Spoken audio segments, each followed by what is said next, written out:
Hello everyone, आज हम बात करने वाले हैं इंटरेस्ट की।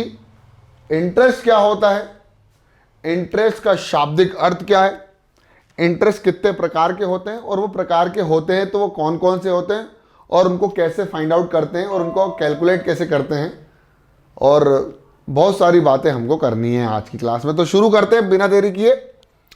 इंटरेस्ट, इंटरेस्ट का शाब्दिक अर्थ है ब्याज। इंटरेस्ट का शाब्दिक अर्थ है ब्याज।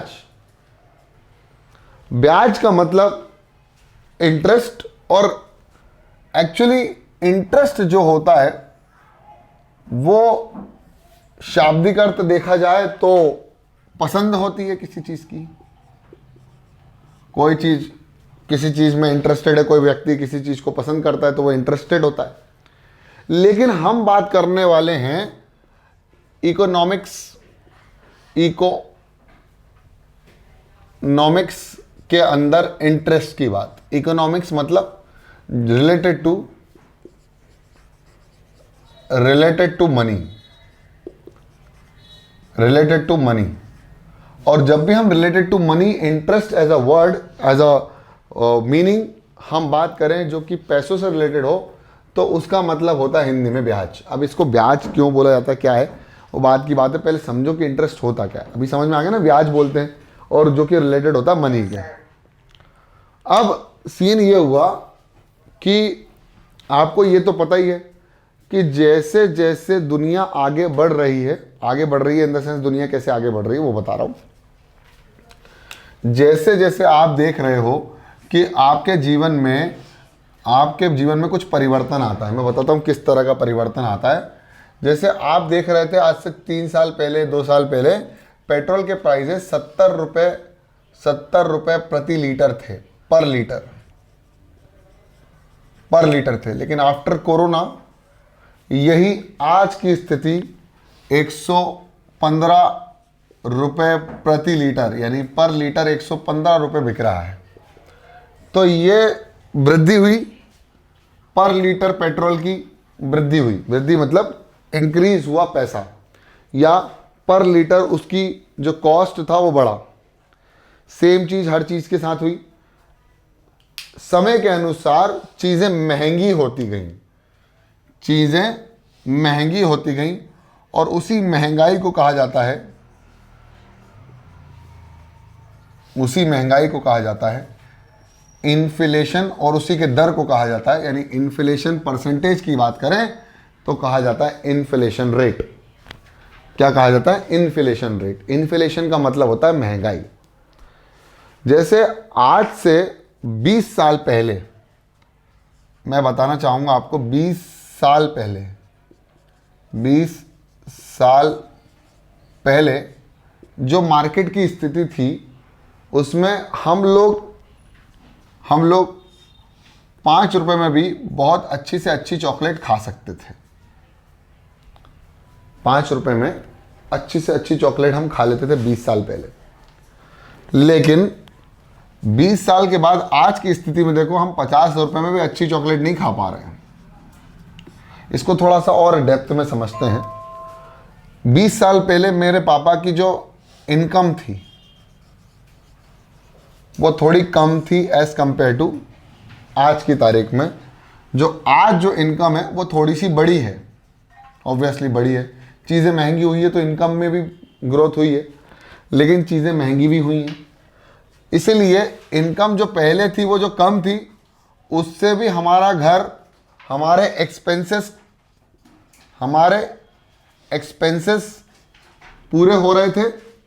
और इनकम बढ़ने के बाद महंगाई भी बढ़ी, तो इनकम बढ़ने के बाद भी हमारे एक्सपेंसेस उतने ही हैं जितनी इनकम की रेट या ग्रोथ हुई है, या और ज़्यादा हो गए।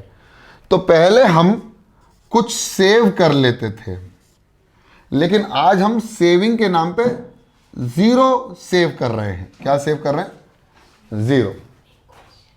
तो ये जो इन्फ्लेशन का रेट होता है, ये जो मार्केट में पैसों के वैल्यू में जो वृद्धि होती है, उसी को कहा जाता है इन्फ्लेशन। और उसी की वजह से एक टाइम पीरियड के बाद एक टाइम पीरियड के बाद उस पैसे की वैल्यू इंक्रीज होती चली जाती है। जैसे मैं बताऊं, आज से 20 साल पहले 1 रुपए की वैल्यू बहुत थी, आज के 50 रुपए की हिसाब से। आज से 20-30 साल पहले 1 रुपए की जो वैल्यू थी, आज 50 रुपए की वैल्यू वही है, उसके बराबर है। यानी 20 साल पहले के जो 1 रुपए थे, वो टाइम के बाद उसकी वैल्यू 50 रुपए हो गई, और आज वही 1 रुपए काम नहीं आता, सिर्फ 50 रुपए काम आते हैं या 50 रुपए काम आते हैं। तो इन्फ्लेशन की वजह से वैल्यू ऑफ मनी में इंक्रीमेंट होता चला जाता है, और ये आगे भी होता रहेगा, आगे भी इसका इंक्रीमेंट होता रहेगा, वैल्यू ऑफ मनी में इंक्रीमेंट होता रहेगा। अभी आप अपने पिताजी से पूछिएगा कि उनकी मंथली इनकम कितनी हुआ करती थी आज से 30 साल पहले, 20 साल पहले। वो बताएंगे कि कम हुआ करती थी, 300 रुपये 200 रुपये मिलते थे। आज 30,000 मिलते हैं, लेकिन तब भी गुजारा नहीं हो पाता, 200 रुपये में भी गुजारा हो जाता था, क्योंकि चीज़ें सस्ती थी। आज चीज़ें महंगी हुई तो ऑब्वियसली इनकम बढ़ा, इनकम बढ़ने से महंगाई भी बढ़ गई, और महंगाई बढ़ी क्योंकि वैल्यू ऑफ मनी बढ़ती जा रही थी।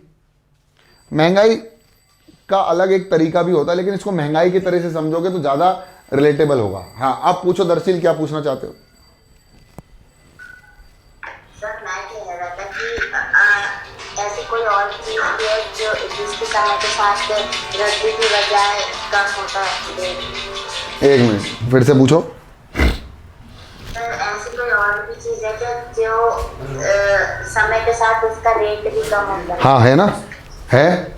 आप कार खरीदो, आप कार खरीदो और नई कार खरीद के लेके आओ। 1 घंटे बाद आपने पूजा कर ली उसकी, और 1 घंटे बाद बोलो मुझे कार बेचना है। अगर आपने 20 लाख रुपए की कार खरीदी होगी, मेरी बात समझना, तो कोई व्यक्ति उसको 1 घंटे बाद भी खरीदने की कोशिश करेगा ना, तो बोलेगा भैया 19 लाख में दे दे। 1 लाख रुपए वैल्यू कम हो गई ना कार की, तुरंत सीधे सीधे। हरिओम म्यूट करो, हरिओम म्यूट करो अपने आप को।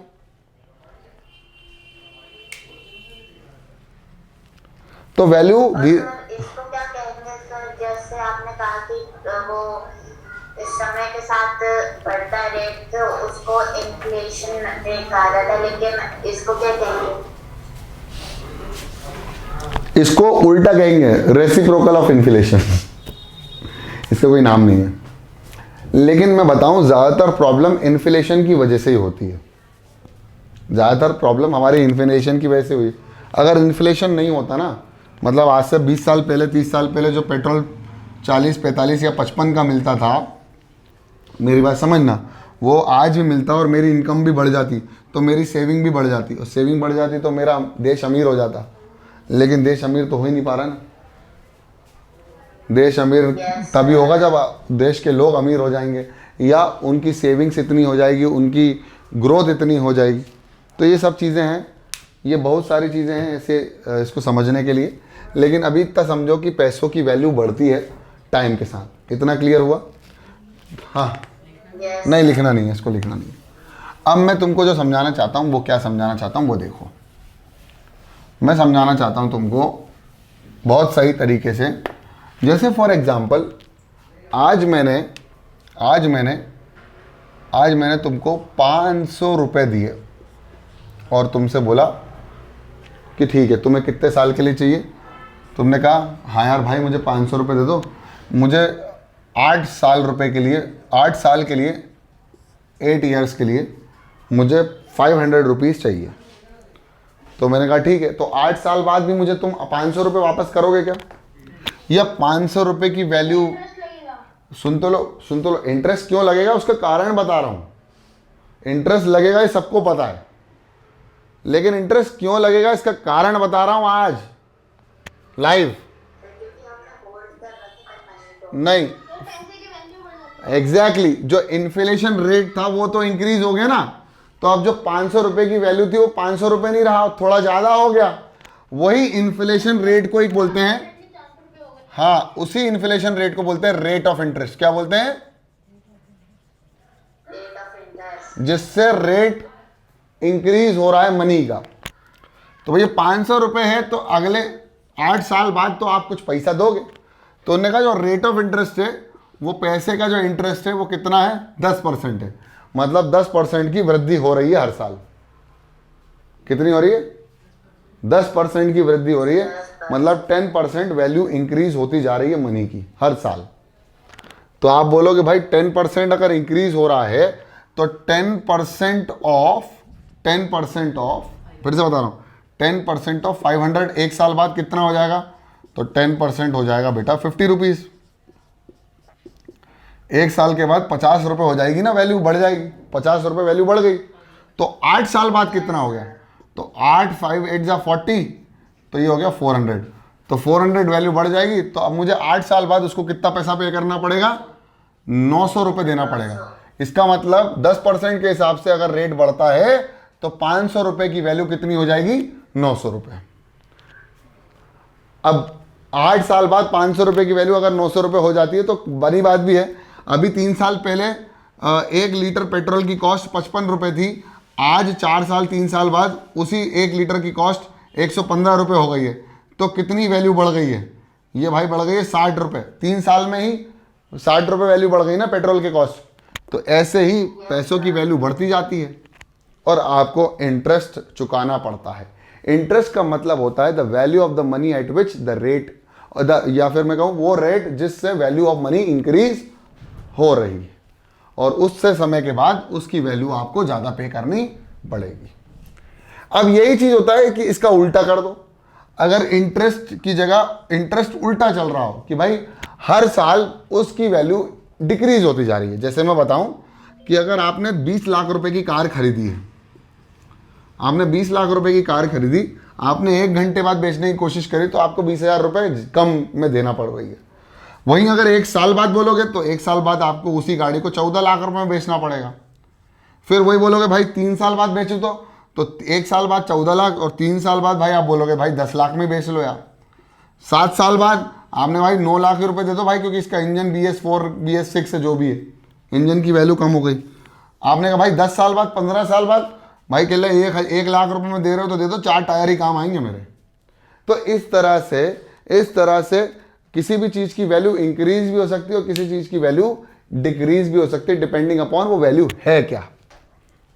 ठीक है, और वो वैल्यू इंक्रीज कर रही है या डिक्रीज कर रही है। तो इसीलिए लगता है बेटा, इसे लगता है इंटरेस्ट। क्या लगता है? इंटरेस्ट। अब इंटरेस्ट कितने प्रकार के होते हैं वो सुनो। रेट ऑफ इंटरेस्ट तो समझ में आ ही गया। अब इंटरेस्ट होते हैं 2 प्रकार के। इंटरेस्ट होते हैं 2 प्रकार के। एक होता है सिंपल इंटरेस्ट और एक होता है कंपाउंड इंटरेस्ट। तो एक होता है, अगर इंटरेस्ट की बात करें तो इंटरेस्ट आर ऑफ 2 टाइप्स। एक होगा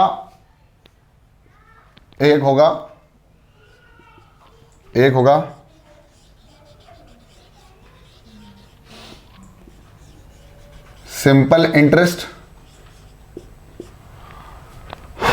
और एक होगा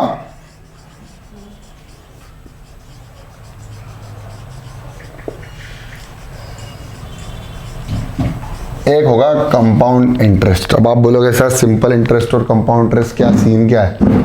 तो बताना चाहूंगा मैं कि सिंपल इंटरेस्ट और कंपाउंड इंटरेस्ट दोनों ही अलग चीज है। तो पहले हम समझते हैं सिंपल इंटरेस्ट और फिर हम समझेंगे कंपाउंड इंटरेस्ट। सिंपल इंटरेस्ट का खेल बहुत सिंपल है, इसलिए सिंपल बोला गया है इसको। सिंपल ये है कि आज तुमने मुझसे कुछ पैसे उधार लिए या मुझसे कुछ पैसे लिए आज की तारीख में, प्रेजेंट डे में, तो उसी को बोलते हैं प्रिंसिपल अमाउंट। क्या बोलते हैं बेटा? प्रिंसिपल अमाउंट या प्रिंसिपल अमाउंट बोले या प्रिंसिपल बोले। जैसे आपने मुझसे लिए 500 रुपीज़ उधार, आपने कहा भाई प्रिंसिपल तो ठीक है भाई, रेट ऑफ इंटरेस्ट मार्केट में चल रहा है अभी 20% रेट से ग्रोथ हो रही है मनी की। तो उन्होंने कहा भाई कितने साल के लिए चाहिए तुझे? भाई साल, और ये पर एनम है, पर मंथ नहीं है, ये पर एनम है, हर साल बढ़ रही है। तो ये पर एनम के हिसाब से, पर मंथ के हिसाब से नहीं है, पर मंथ के हिसाब से भी लगता है, लेकिन अभी हम पर एनम की बात करेंगे। अब रेट ऑफ इंटरेस्ट तो आपको मिल गया 20%। आपने कहा भाई टाइम कितना चाहिए तेरे को? तो ये बता, तू टाइम बता, उसके बाद में इंटरेस्ट डिसाइड करेगा। उसने कहा भाई एक काम करो। बोला हाँ बताओ। उसने कहा भाई एक काम करो, तुम मुझे ना 4 साल के लिए दे दो ये पैसा। तो उसने कहा भाई 4 साल बाद तुमको ज़्यादा पैसा पे करना पड़ेगा। उसने कहा हाँ भाई मैं कुछ सिंपल इंटरेस्ट आपको पे कर दूंगा और उसके साथ आपके जो पैसे लिए थे वो भी पे कर दूंगा। तो उसी को बोलते हैं अमाउंट। पैसे के साथ सिंपल इंटरेस्ट जोड़कर जो आता है उसको क्या कहा जाता है? अमाउंट। और यही अमाउंट जो होगा वो होगा प्रिंसिपल प्लस इंटरेस्ट, और इंटरेस्ट कौन सा? सिंपल वाला। तो मैं आपको टोटल इतना मनी, जैसे आपने कहा था ना भाई 500 लिए 400 रुपए इंक्रीज हुआ, तो टोटल 400 प्लस 500 कितना पे करना पड़ा आपको? 900 रुपए पे करना पड़ा ना। तो 900 रुपए क्यों पे करना पड़ा? क्योंकि 500 इसी को बोलते हैं मूलधन। क्या बोलते हैं? मूलधन। और मूलधन का मतलब ही होता है प्रिंसिपल अमाउंट। क्या बोलते हैं? Principal amount. रेट से कुछ बढ़ा तो 500 रुपए उसकी 400 रुपए उसकी वैल्यू बढ़ गई। 400 रुपए पर 500 रुपए इजिकल टू 900 रुपए आपने टोटल अमाउंट दे दिया। अमाउंट होता है प्रिंसिपल प्लस इंटरेस्ट। खैर अभी बात करते हैं धीरे धीरे। उसने कहा भाई 500 रुपए का 20% निकाल लो पहले। तो उन्होंने कहा ठीक है, तो 20% ऑफ 500 रुपए मुझे कितना देना पड़ेगा 1 साल के लिए? तो उन्होंने कहा एक काम करो, 20 इंटू 500 और 20 का परसेंट हटाया तो क्या लगा दिया? इंटू 100। तो मुझे क्या करना पड़ा? 1 साल में मुझे कितना पैसा पे करना? 5 टू जा 10, यानी 100 रुपीज 1 साल में पे करना पड़ रहा है। अब हर साल मुझे 100 रुपीज एक्स्ट्रा पे करने पड़े तो 4 साल बाद कितना पे करना पड़ेगा? तो मल्टीप्लाई बाय टाइम, जितना समय लिया था उतने का मल्टीप्लाई कर दिया। उन्होंने कहा भाई एक फॉर्मूला बन रहा है। बोला क्या? बोले एक काम करो बताता हूं। सिंपल इंटरेस्ट क्या हुआ? एक तो 20% ऑफ, यानी 20% ऑफ 500 और इनटू टाइम कर दो, बस यही है सिंपल इंटरेस्ट। बोलो हाँ या ना? अभी मैं तुम्हें फॉर्मूला कैसे आया ये समझा रहा हूं। मैं तुमको समझा रहा हूं फॉर्मूला आया कैसे। नहीं समझ में आया? सर मेरे को तो आ गया। वो आर क्या लिखा है? R is the rate of interest. Rate of interest. बेटा अभी फॉर्मूला बता रहा हूं कैसे आया, लिख तो सकते हैं, तुमने पढ़ लिया है इसलिए। 2 मिनट तो रुको। अब ये 100 इंटू 4 किया भाई, टाइम से मल्टीप्लाई कर दो। तो हमने करा 20% ऑफ 500 इंटू टाइम। तो 20% of 500 multiplied by 4, sorry time, मतलब rate of interest of principal into time कर दिया। बोला है बहुत शानदार, मजा आ गया। एक काम और कर दो, ऑफ को मल्टीप्लाई कर दो, परसेंटेज हटा के डिवाइड बाय 100 कर दो। यही तो सिंपल इंटरेस्ट था। तो simple interest will be equal to rate divided by 100 multiplied by principal into time. तो नया फॉर्मूला मिला सिंपल इंटरेस्ट का, which is equal to P into T into R upon 100, और मिल गया आपको सिंपल इंटरेस्ट। समझ में आया कि नहीं आया? आया? सर सेकंड लास्ट वाला नहीं आ पाया। सेकंड लास्ट वाला, चलो देखो इतना क्लियर हुआ? हाँ सर हो गया इतना। तो रेट हटाओगे, रेट का परसेंटेज हटाओगे तो क्या लगाओगे? परसेंटेज हटाते तो क्या लगाते हैं? तो डिवाइडेड बाई 100। क्या कर दिया? Divided by 100। और ऑफ का हटा के क्या लगाते हैं? P। मल्टीप्लाई हटा के क्या लगा दिया? P into T. अब P into T into R लिख दो, बस मैंने चेंज करा order. P into T into R और अपॉन 100 चल ही रहा था, तो तीनों के नीचे ही तो चलेगा अपॉन 100। तो इसको ऐसे ना लिख के मैंने ऐसे लिख दिया, which is equal to simple interest. बोलो हाँ या ना? हाँ सर आ गया। आ गया ना? बस अब निकाल दो इसका आंसर। इसका आंसर वही आएगा जो हमने निकाला यहां पर भी। 20 इंटू 500 इंटू 4 साल multi divided by 100 which is equal to simple interest. 100 से 100 कैंसिल, तो कितना बचा? 1 0 ये बचा, तो यह बचा 2 इंटू 50 इंटू 4 सिंपल इंटरेस्ट। फिर आएगा ये 5 टू 10 यानी 100 into 4 which is equal to simple interest equal to 400 rupees. तो उसने कहा भाई 4 साल बाद तू मुझे कितना पैसा देगा वापस? बोले भाई जितना लिया था वो प्लस इंटरेस्ट भी दे दूंगा जो आया है। तो उसने भाई अमाउंट कितना देगा, अमाउंट दूंगा principal plus interest which is equal to principal मैंने 500 रुपये लिए तो 400 रुपये तेरे को 4 साल का इंटरेस्ट, तो ये आ जाएगा 900 रुपये दे दूंगा भाई तेरे को, कोई दिक्कत तो नहीं। बोला हाँ ठीक है, मान गया वो। आया समझ में? हाँ सर आ गया। चलो जल्दी से इसको छाप लो फटाफट, दिमाग में भी और कॉपी में भी। ओके, तो अब आपके सामने आ गए दो एग्जांपल्स। तो जिसमें पहला एग्जांपल आपके सामने है कि जिसमें प्रिंसिपल मैंने दे रखा है 10,000 और रेट ऑफ इंटरेस्ट 25/2 है और टाइम है 3 इयर्स का और सिंपल इंटरेस्ट मेरे को पूछा है। तो सिंपल इंटरेस्ट का पहले तो फॉर्मूला लगा दो। Simple interest is equal to P into T into R upon 100। तो P कितना है 10,000, टाइम कितना है बेटा, टाइम है 3 इयर्स और रेट ऑफ इंटरेस्ट कितना चल रहा है, रेट ऑफ इंटरेस्ट है 25/2। तो 25/2 और इंटू में 100 चलेगा इसके साथ। इतना क्लियर हो गया? फिर ये कैंसिल हो गया इससे, इससे 2 0 से 2 1 जा 2, 250 जा, तो आंसर आएगा 150 इंटू 25 और 150 इंटू 25 आएगा 25 5 जा 125, तो ये आएगा 12, 25 1 जा 25 प्लस 12 37, तो आएगा इतना इंटरेस्ट। कितना आ जाएगा 3,750 इंटरेस्ट। सिंपल इंटरेस्ट आ गया 3,750 और अमाउंट कितना होगा, वैसे आंसर तो यही निकालना था लेकिन अगर अमाउंट की निकालनी जाए तो प्रिंसिपल प्लस इंटरेस्ट हो जाएगा जो कि होगा 10,000 plus 3,750 which will be equal to 13,750 and this is the amount you have to give after 3 years. सबका यही आया था क्या?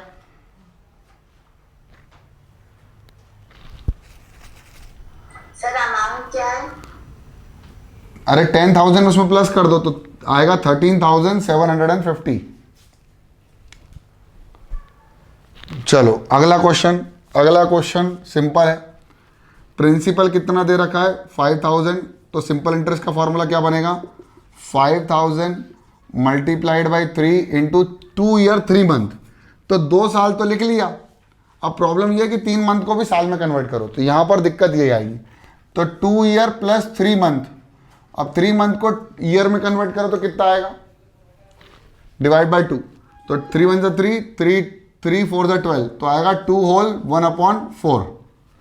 देखो इतना आ जाएगा, करके देखो, ये आ जाएगा 4 2 जा 8 प्लस 1 9, तो ये आ जाएगा 9/4 इंटू 100। बस इतना ही करना था और 1 0 से 1 0, 1 0 से 1 0, 2 2 जा 4, 2 25 जा, मल्टीप्लाई कर लो, मल्टीप्लाई कर लो 25 इंटू 3 इंटू 9 डिवाइडेड बाई 2 कर लेना, कर दो 3 3 जा 9। देखो 25 इंटू 3 कितना हो जाएगा 75 हो जाएगा, 75 इंटू 9 कर दो तो 9 5 जा 45, 9 7 जा 63 प्लस 4 67 डिवाइडेड बाई 2, तो आ जाएगा 675 डिवाइडेड बाई 2, 2 3 जा 6, 2 3 जा 6, 2 7 जा 14 प्लस 0.5, तो आएगा 337.5 रुपीज़ का इंटरेस्ट। 2 साल 3 महीने का जो टोटल इंटरेस्ट आएगा वो कितना आएगा 337.5 रुपीज़। मतलब सर सेकंड वाला दोबारा बता दो। दोबारा नहीं, तिबारा बता देंगे, तुम बस थोड़ा सा ध्यान देखो। हमने करना क्या था, मेन तो क्या है हमारा, मेन मोटिव क्या है, हमारा मेन मोटिव है सिंपल इंटरेस्ट निकालना, जो कि हम निकालने वाले भी हैं। लेकिन अब सिंपल ये है कि सिंपल इंटरेस्ट का फॉर्मूला होता है P into T into R upon 100। P कितना दे रखा है, P दे रखा है 5,000, मतलब टाइम कितना दे रखा है 2 साल। अब टाइम को कन्वर्ट करना पड़ेगा 2 साल 3 महीने को, तो 2 इयर्स तो है ही ईयर में, प्लस 3 मंथ भी तो है, साथ में 3 मंथ भी हैं, तो 3 मंथ को ईयर में कन्वर्ट करो। 3 मंथ को ईयर में कन्वर्ट करने के लिए डिवाइडेड बाई 12 कर देंगे, तो ये आ जाएगा 3 1 जा 3, 3 4 जा 12, यानी 2 प्लस 1/4 टोटल कितना ईयर आ गया। अब इसको एलसीएम लेके सॉल्व करोगे तो 9/24 ही आएगा। देखो कैसे, 2 प्लस 1/4 एलसीएम आएगा 4, 4 2 जा 8 प्लस 1 9/4, तो कितना आ गया 9/4। तो 9/4 आ गया टाइम, और rate of interest 3% divided by में 100, ये हो गया इंटू 100। अब 0 से 0 कैंसिल, 0 से 0 कैंसिल, 2 2 ज़ा 4, 2 20 5 ज़ा 100। तो आंसर आएगा आपका 25 into 3 into 9/2, which will be equal to 75 into 9/2, which will be equal to 9 5 ज़ा 45, कैरी ओवर 4, 9 7 ज़ा 63 plus 4 67/2, which will be equal to 2 1 ज़ा 2, 2 3 ज़ा 6, 2 3 ज़ा 6, 2 7 ज़ा 14.5, which will be equal to 337.5 rupees interest. Simple. अब आया? Yes sir. हरिओम, उतार लो। Okay, तो इसके पहले हमने पढ़ा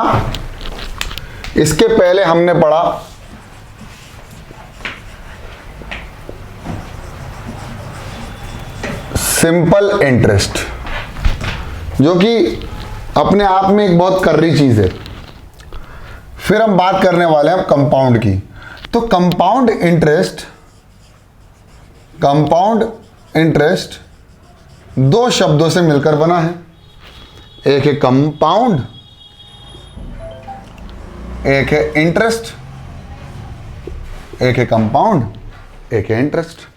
इंटरेस्ट का मतलब तो अभी भी ब्याज चल रहा है, और कंपाउंड का है मिला जुला। अब ये मिला जुला क्या है, इसको हिंदी में और अच्छे शब्द में इस्तेमाल करूं तो उसको हम बोलते हैं चक्रवृद्धि ब्याज। क्या बोलते हैं? चक्रवृद्धि ब्याज। क्या बोलते हैं? चक्रवृद्धि ब्याज। अब चक्रवृद्धि ब्याज क्या होता है, इसको भी थोड़ा सा एक्सप्लेन करते हैं पुनीत सर। आपको बिल्कुल टेंशन मत लेना, बिल्कुल आराम से मध्यम समझ में आता चलेगा। चक्रवृद्धि ब्याज क्या होता है वो सुनो। कुछ नहीं है, ज़्यादा टेंशन नहीं है। कंपाउंड का मतलब होता है कोई चीज़ मिला के जोड़ना या जोड़ना। जैसे अगर केमिस्ट्री में बात करें तो केमिस्ट्री में कंपाउंड का मतलब होता है जब एक से अधिक मटेरियल एक साथ एक जगह पर बैठे हो, एक नया चीज़ बनाएं, उसको कहा जाता है कंपाउंड। यानी मिलने पर एक नई चीज़ बने तो क्या बोलते हैं? उसको कंपाउंड बोलते हैं। तो कंपाउंड इंटरेस्ट भी कुछ इस तरह का ही चलता है। बताते हैं कैसे। सबसे पहले तो इंटरेस्ट निकालते हैं इसका। तो सिंपल इंटरेस्ट आपको आ ही गया सबको। तो भैया मैंने कहा भाई मैंने तुमको फिर से 5,000 रुपये उधार दे दिए। पहली बात तो तुम्हारे 15,000 हो गए, मुझे वापस कब करोगे? 5,000 करके 3 एग्जाम्पल 15,000 दे दिए, भैया वापस करो सर, फ़ोन पे करवाओ इनसे सबसे। ठीक है, तो 5,000 रुपये हो गए। अब रेट ऑफ इंटरेस्ट हमारा 10% का था। हमने आपको पैसा उधार दे दिया 3 साल के लिए, लेकिन हमने अब एक बात कर दी। हमने कहा अब हम नॉर्मल ब्याज नहीं लगाएंगे, हम लगाएंगे कौन सा? हम लगाएंगे चक्रवृद्धि ब्याज। कौन सा लगाएंगे? चक्रवृद्धि ब्याज। उस चक्रवृद्धि का नाम क्या है? अब हम लगाएंगे कंपाउंडेड एनुअली। अब ये 2-3 चीज़ें हैं इसके अंदर, तो हम लगाएंगे कंपाउंडेड मतलब मिले जुलेगा, और एनुअली का मतलब हर साल मिलाएंगे। मतलब हमें 3 तरह से हम कंपाउंड इंटरेस्ट भी लगा सकते हैं। एक तो होता है कंपाउंड इंटरेस्ट मंथली, एक होता है कंपाउंड इंटरेस्ट हाफ ईयरली, एक होता है कंपाउंड इंटरेस्ट क्वार्टरली का भी मतलब समझ में आ जाएगा, और एक होता है एनुअली। तो अभी तुमको समझना है कंपाउंड इंटरेस्ट एनुअली, हर साल किस तरह से कंपाउंड इंटरेस्ट लगेगा हर साल। तो कितने साल है यहां पर टोटल बच्चों? 3 साल है। कितने साल है भाई? सर 3 साल हैं। तो हर साल कंपाउंड इंटरेस्ट लगाएंगे। तो पहले में नॉर्मल सिंपल इंटरेस्ट निकालते हैं। तो हमने निकाला सिंपल इंटरेस्ट। क्या निकाला? सिंपल इंटरेस्ट पहले साल के लिए। पहले साल मतलब 1 साल के लिए। तो प्रिंसिपल इनटू टाइम 1 साल, और रेट हो गया 10% लगा दिया, तो कितना हो गया? 100। अभी यहां 3 साल का नहीं निकालेंगे, हम 1 साल पहले साल का निकाल रहे हैं। For first year. अब कंपाउंडेड एनुअली चल रहा है, तो 1 साल के लिए, हर 1 साल के लिए अलग अलग। तो भाई सिंपल इंटरेस्ट कितने का आएगा भाई डियर? 1 और 2 कितने रुपए लगे? सिंपल इंटरेस्ट के हिसाब से 500 रुपये लग गए, 10% के हिसाब से 500 रुपये लग गए उस पर। 5,000 पे 500 रुपये मतलब प्रिंसिपल अमाउंट कितना हो गया बेटा? अमाउंट हो गया 5,000 प्लस 500 कितना हो गया बेटा? 5,000। हाँ वेरी गुड, 5,500 रुपीज। इतना क्लियर हुआ एक साल के अंदर? यस सर, हो गया। अब सुनो, अब दूसरे साल की बात करें, फॉर सेकेंड ईयर। अब आएगा कंपाउंड शब्द का मतलब, ये जो असली शब्द का मतलब है अब आएगा। कंपाउंड का मतलब होता है मिला जुला। अब जो प्रिंसिपल होगा वो कितना होगा जरा बताओ, सोच के बताओ। एक नॉर्मल व्यक्ति जिसने कंपाउंड इंटरेस्ट आज तक नहीं पढ़ा वो यही बोलेगा सर प्रिंसिपल तो अभी भी 5,000 ही होगा, क्योंकि हमने शुरुआत में तो 5,000 लिए ना सेकेंड ईयर में।